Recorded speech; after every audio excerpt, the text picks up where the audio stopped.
Honorable Justice Rajesh, Chief Justice of the Allahabad High Court, Justice Manoj Gupta, Judge of the High Court of Judicature at Allahabad, Professor B.K. Shukla, Rector, BHU, Professor Ali Mehdi, Dean of the Faculty of Law, distinguished Professor Arti Mishra ji, Professor A.K. Pandey, members of the faculty, distinguished invitees, and of course, the students for whom we are all here today. Namaskar and a very good morning.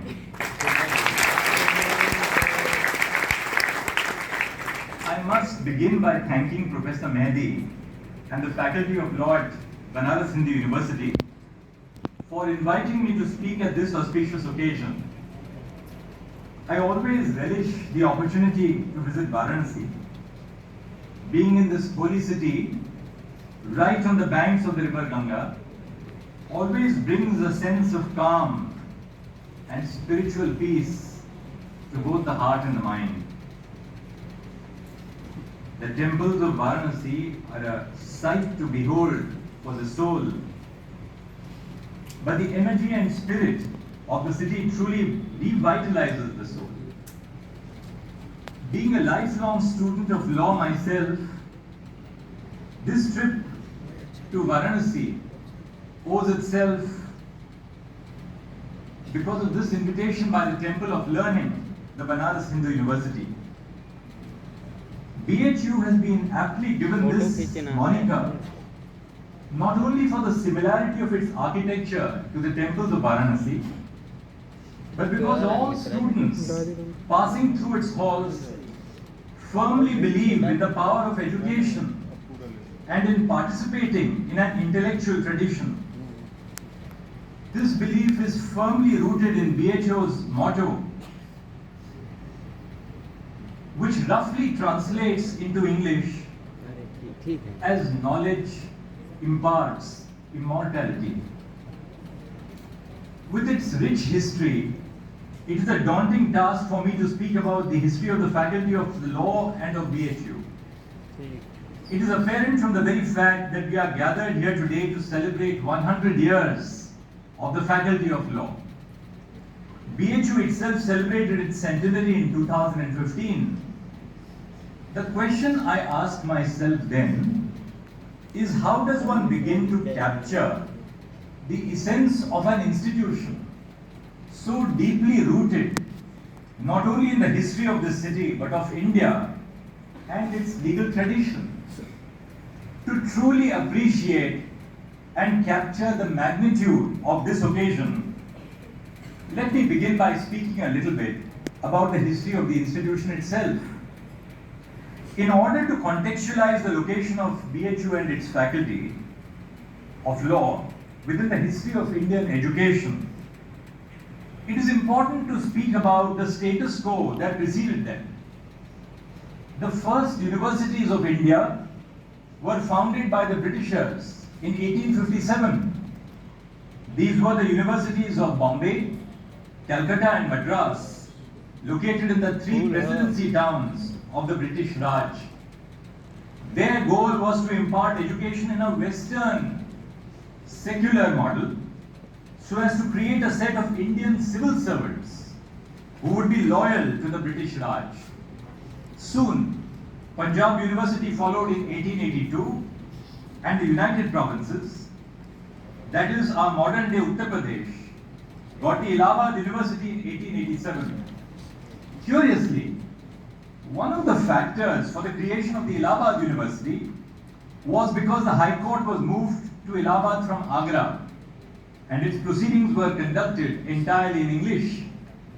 As such, the Allahabad University was often considered as a bastion of Anglicization, since it prioritized education in English and even refused affiliation to any college in those days which did not have a European principle. There's a beautiful book by Leah Rennell in 2005, published by the Oxford University Press, A Hindu Education, Early Years of the Banaras Hindu University, which I would recommend to all our students. It was in this backdrop that the movement for the creation of BHU found its stride. BHU was preceded by the Central Hindu College, which was founded by Annie Besant and Bhagwan Das in Varanasi in 1898. The college offered a combination of Western education along with education in the Hindu traditions.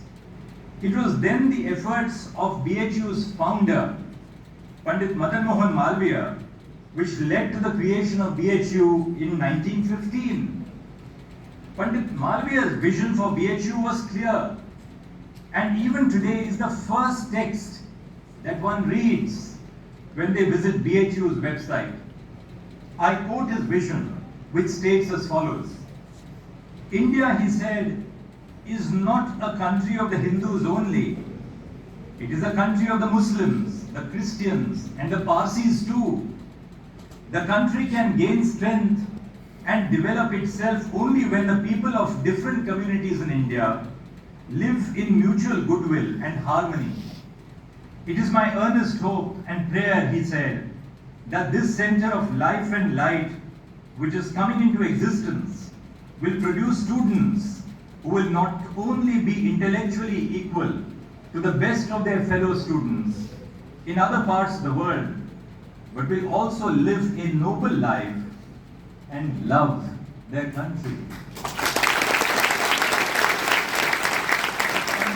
Madan Mohan Malviya's vision was a vision of inclusion, a vision of compassion, a vision of mutual coexistence, a vision of the nobility of the human soul and mind, to live with each other and accept each other as we are. Pandit Malviya envisaged BHU as a space which would be tolerant of not only all religions and castes, but also as a space which would accommodate all intellectual traditions. Indeed, BHU also made significant contributions to the education and liberation of women during its founding era. The large number of women in today's audience must be mindful of the power of the vision of those who founded this institution to be where we are today. Ironically, the British support for BHU came from a belief that it would produce students well versed not only in Western education but in the Hindu tradition, which would promote loyalty and subservience to their British rulers. However, quite to the contrary, BHU became a bastion of pride for those who believed that Indians could stand on their own 2 feet and no longer needed the assistance of the British.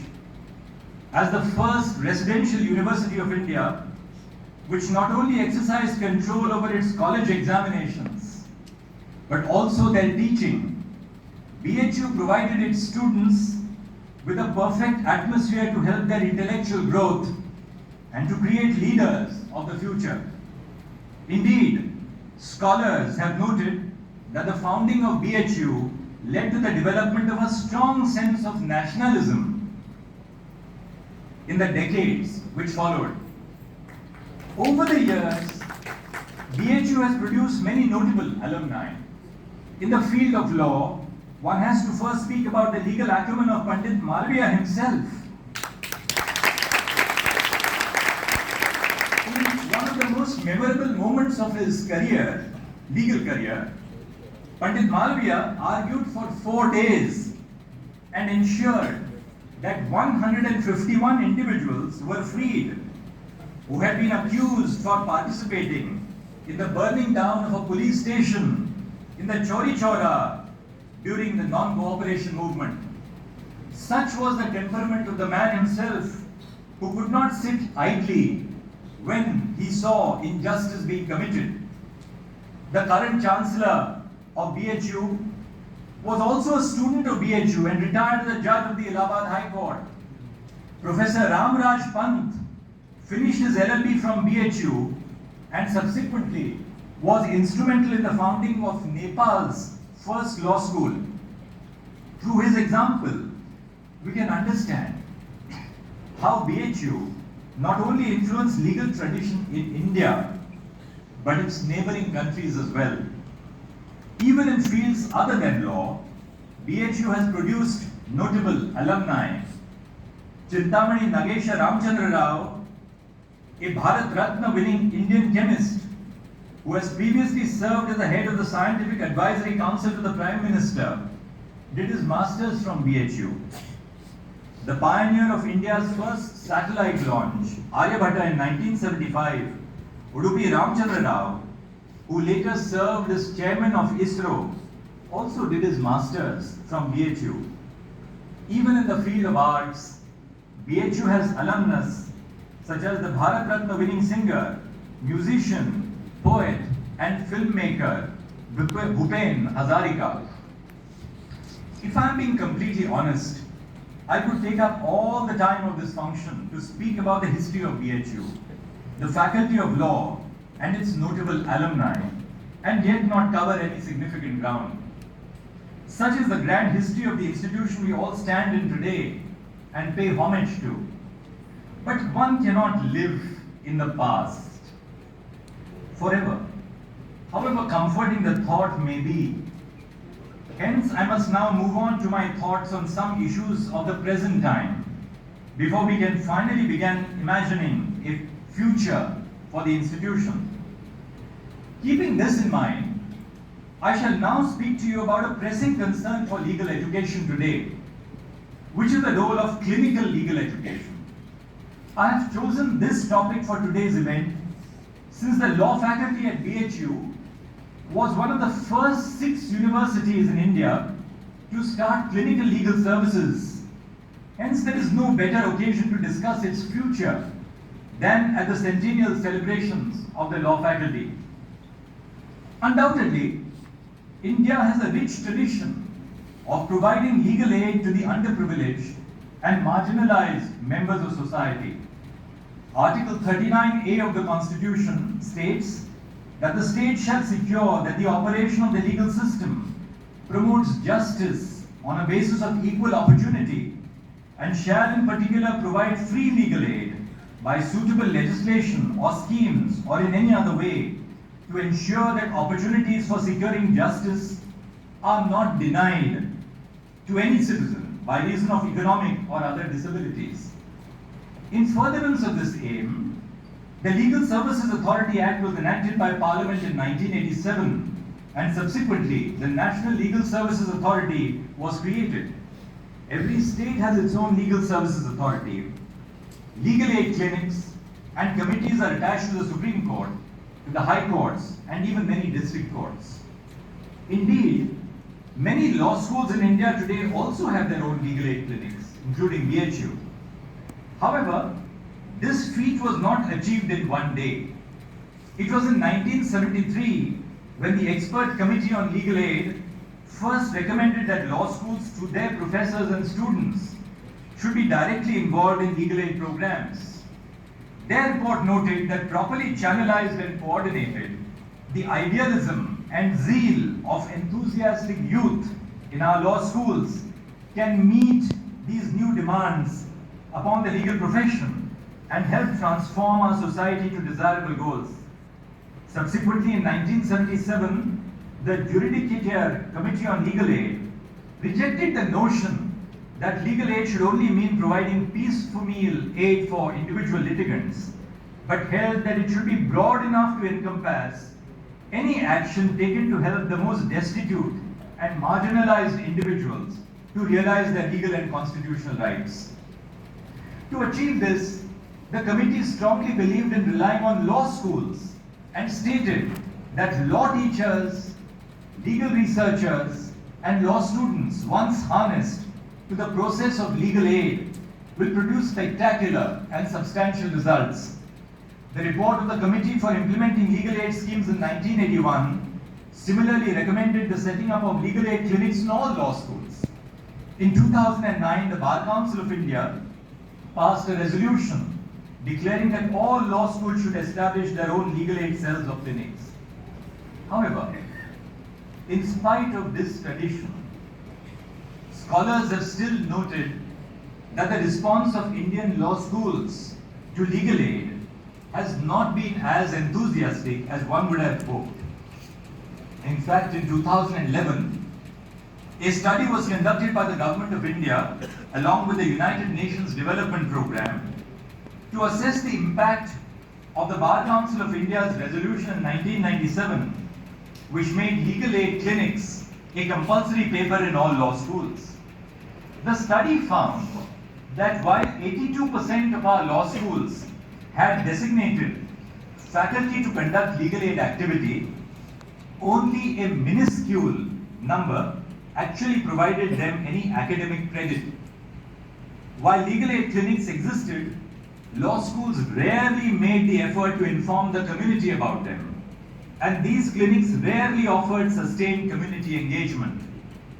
To put it simply, the situation was dismal and the experiment seemed to have failed, which begs the question, why were law schools unable to provide sustained legal aid to their communities? I believe that the answer lies in the separation of the law school's legal aid clinics from actual clinical legal education.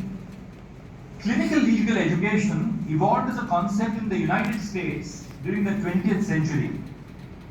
Within the ambit of clinical legal education, students participate in running legal aid clinics, not merely as volunteers, but as part of their coursework, where they are actively supervised by their professors and trained lawyers.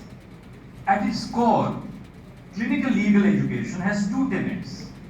The first principle is that formal legal education is not enough to train law students to be good lawyers, and they require practical education as well. Such an education can be provided by their participation in legal aid clinics, which will help them to apply their doctrinal understanding to practice while developing key practical skills and gaining a real-life experience in legal ethics. The second principle is that running such clinics would also ensure that legal aid becomes available free of cost to the underprivileged and marginalized individuals in society. But free legal aid to the poor and the marginalized cannot be and should not be equated with poor legal aid, which is where the movement is threatening to degenerate in India. While the current state of legal aid clinics does not sound far from clinical legal education, the reality is very different. The primary difference is that clinical legal education put legal aid at the center of a law student's education, rather than as one of the fringe activities, one of the peripheral activities being conducted on the law school campus. Including legal aid as part of law school curricula allows law professors to dedicate time to these services as part of their teaching requirements. Classroom teaching can then also be effectively combined with the practical skills students gain while working at their clinics. The Government of India and UNDP's report of 2011 also recommended that law schools should establish their legal aid clinics not only on their campus but also off campus, where the local residents will find it easier to visit, such as including the jails and the central jails. These clinics should have fixed hours and working days, which should be widely publicized in the community. Law schools should aim to also collaborate with legal aid societies, NGOs, and government authorities in order to provide their services to the widest possible audience. The report also offers a note of caution.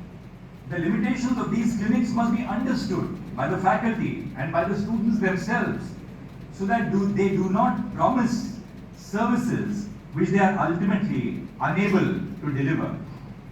I believe these are the very practical realities that students can learn by partaking in clinical legal education. Only by doing so can budding law students understand the professional responsibility that accompanies the duty of ensuring an individual's life and liberty is not unfairly taken away by the law. It will also teach law students the importance of professional commitment, that is, the importance of representing one's clients to the best of their ability in order to ensure that justice is done. Doing so requires a lawyer to never give up on a case and always work to find arguments to further the case of their client. In very simple terms, providing legal aid to individuals is a need of the hour right now. According to the National Judicial Data Grid, the Allahabad High Court has 4,65,496 pending criminal cases, out of which the largest majority of cases have been pending for the last 10 to 20 years. Similarly, the district courts in Uttar Pradesh have 82,41,560 criminal cases pending, out of which nearly 30% were filed in the last year itself. Further, according to the prison statistics for 2020, released by the National Crime Records Bureau, Uttar Pradesh has reported the highest number of under-trial prisoners in its jails, totaling 80,577, which constitutes 21.7% of the overall number of under-trials in India. I have only taken the example of Uttar Pradesh since it is home to BHU, but the situation is similar in many other states. I use these numbers to only highlight how overburdened our courts and jails are. In many instances, these individual cases remain pending before courts because of a lack of effective legal representation for the under-trials. Consequently, the under-trials remain languishing in jails while their cases remain on the board for years. It is in these kinds of cases that the assistance and representation offered by legal aid clinics being run under the aegis of clinical legal education can be best utilized. Not only criminal matters, but assistance can also be offered for simple civil cases and disputes, even cases relating to motor vehicles accidents. Simply put, the scope of assistance that can be offered by law students is immense, and so is the potential for their professional growth. However, professional growth of law students in only one tenet of clinical legal education, what it achieves is far more important, which is good legal representation to those who cannot otherwise afford it. By doing so, clinical legal education reimagines the role of law schools within communities. They no longer remain isolated islands of excellence, divorced from their surrounding communities, but become active participants in them. Legal aid should also not be limited to providing legal representation, but must encompass within it actions to raise community awareness about legal and constitutional rights. Clinical legal education requires law students to ask themselves, what are the major issues plaguing my immediate community, which may not directly affect me? And more importantly, what can I do about them? When such an attitude is ingrained into young law students in law school itself, one can hope that we will create a new generation of more socially conscious lawyers. In fact, some scholars have also rightly pointed out that not only does clinical legal education ensure legal aid becomes widely available, but that it also promotes a vibrant democracy. When law students participate in clinical legal education, it brings them closer to the communities which surround their law schools, but with whom interaction is often very sparse. In trying to understand and solve their problems, it humanizes these communities in the eyes of the law students, who may often come from backgrounds very different from these communities. Hence, the process contributes in the creation of a class of more socially conscious lawyers, who can then become active participants in our democracy. Further, by helping these underprivileged communities realize their legal and constitutional rights, clinical legal education ensures that these communities also become more active and informed participants of the democratic framework. Therefore, if we attempt to address the present issue of legal aid and clinical legal education, we will only be setting up the groundwork for our future. Law students of today will become lawyers of tomorrow and will ultimately carry forward the tradition of their legal profession. At the same time, it is important to acknowledge that the legal profession is changing at a very rapid pace especially due to the onset of new technology. Due to the COVID-19 pandemic, courts have started becoming virtual. E-filings are slowly becoming the norm. Hence, the new generation of lawyers will not only have to be prepared themselves, but they will also have to take on the role of educating others, especially those who are less privileged than themselves. There is a digital divide in India, so there is no point in speaking about technology unless we bridge that gap in access to technology. In fact, as part of the Supreme Court's E-Committee initiative to develop ICT capabilities, young law students are being trained so that they can soon become trainers themselves. Before I conclude, let me just tell you about one thought which is bothering my mind for quite some time. Law as a social discipline has an integral connect with society. Our institution, the BHU, came into being in the colonial era. In those times, law was not an instrument of protection as the law is intended to be in post-independence India. Our constitution imagines and envisions that law should be an instrument of protection, that the law should be an instrument of transformation, of a social transformation. But we also know, our history teaches us, that law in the colonial times was a weapon of oppression. So the same law has within it the potential to be an instrument of oppression, as it has the potential to become an instrument of a social transformation. What outcomes the law will generate depends on those who exercise power within and outside the structures of governance. I'm here not to talk to those who are within the structures of governance, because I belong to part of that, namely the judicial institution. But I talk to all of you law students who lie outside today the structures of governance, though many of you, I hope, will become a part of the structure of governance. But it is your engagement in your daily lives with the law, it is your engagement in your daily lives with the Constitution which will determine which way our law will follow for the future. The role of a lawyer is to secure justice to the client. But it becomes problematic when the lawyer becomes a barrier to securing justice to society. Success to the client versus success to the society is a matter of conscience which every lawyer has to decide for herself. When you appear for the accused, you are duty-bound to fairly and fearlessly provide legal aid and legal assistance to every accused who comes to you. But this cannot be at the cost of justice to society.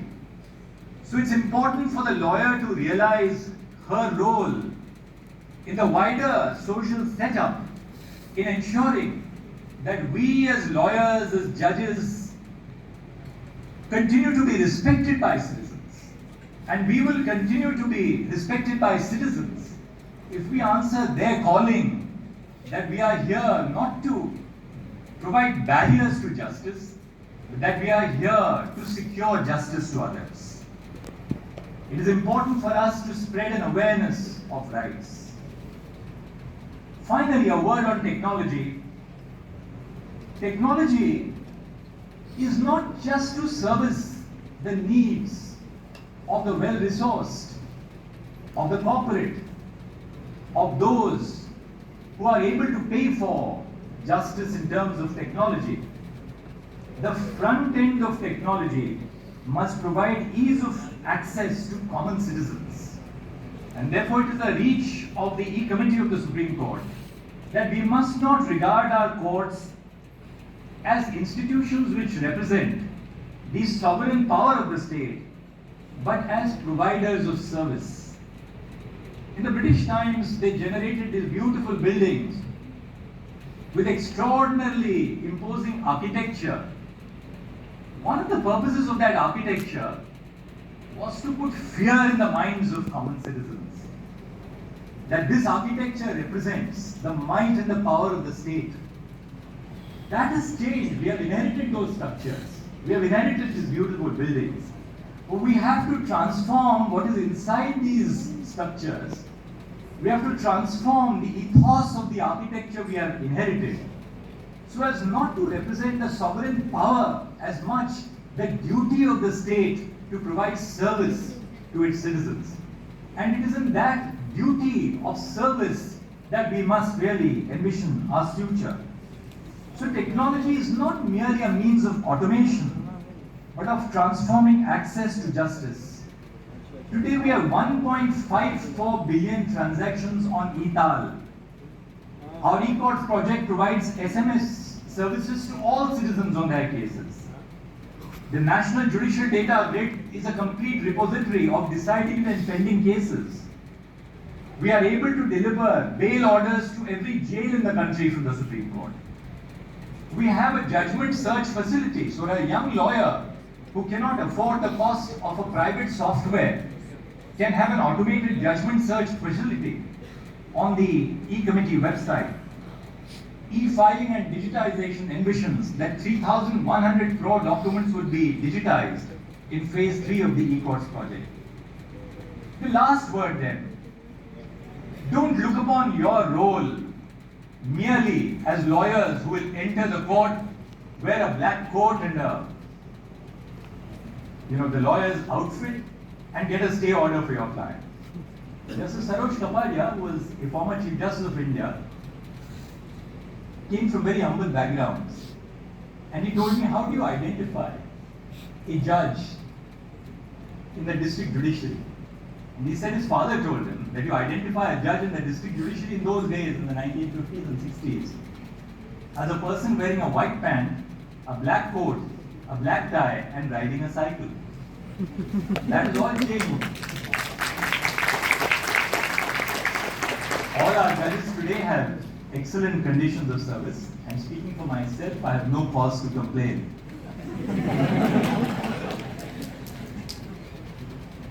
But I want to tell you, as young lawyers, follow your dreams. If your dreams lie in the pursuit of private gain for yourselves or doing well economically, so be it. Let's not be hypocritical about it. But I'm sure that many of you will take the call after success as lawyers that there is a higher calling which guides you. And that calling is for public service. So when I have fancy lawyers appearing before me in the Supreme Court, earning what I believe are fancy fees, I as a judge, as a citizen, have no cause to grudge it. I have no cause to grudge it because the beauty of our society lies in accommodating everyone. You must have the best, and you must also have the most dedicated. So some of you will certainly join public service, you will become legislators, you will become councillors, you will become IAS officers, you will join the civil services. Some of you may not even practice law and become painters, poets, writers, inspire others in whatever you do, and leave the world a better place. Every day of my life, I ask myself this question: if this today were to be the last day of my life, have I left the world in a better place?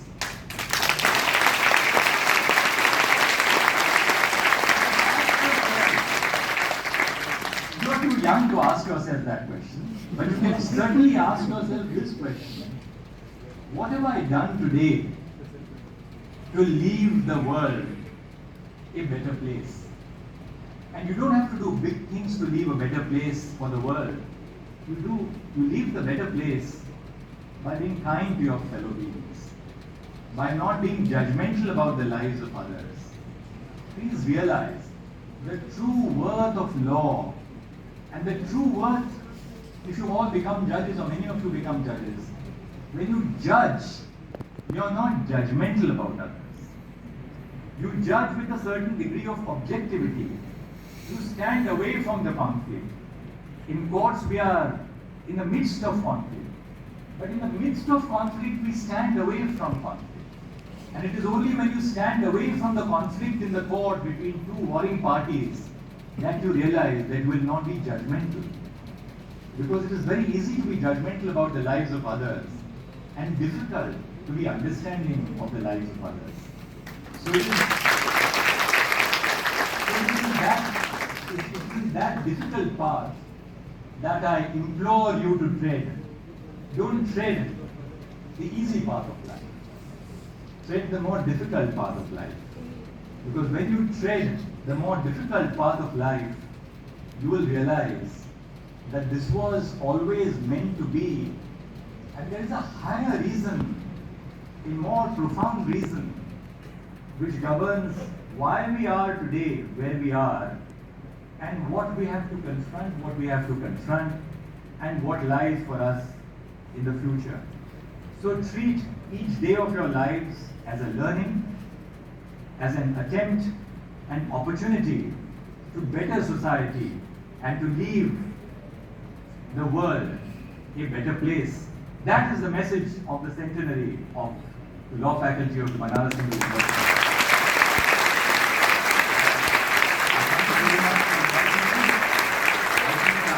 I think I've transcended my time, but I haven't forgotten a little bit of the lawyer in me as well. Thank you.